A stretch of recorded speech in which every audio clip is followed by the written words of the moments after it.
Arestado ang isang dating pulis at kasamahan niyang babae matapos mahulihan ng hinihinalang shabu sa Cebu City. Hinuli din ang isa pang pulis sa San Lucena, Iloilo matapos makabaril ng barangay Tanod. Makibalita tayo kay Randy Gurion ng GMA Cebu. Bangkay na nang maiuwi sa kanyang pamilya ang isang tanod ng barangay Wari-Wari, New Lucena, Iloilo.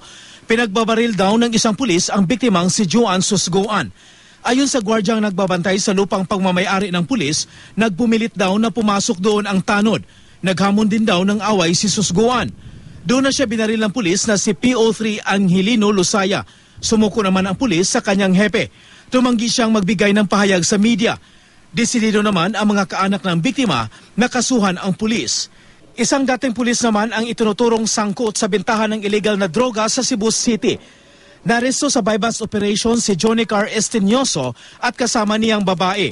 Nakuha mula sa kanila ang 3 pakete ng hinihinalaang shabu at marked money.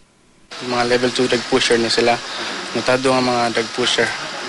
Ang area ni Johnny Car Cebu City ang sa babae sa Mandaue sa Lapu-Lapu.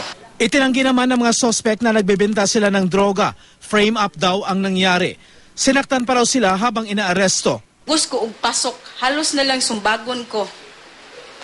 Tarong ba na, kababay na kong tao.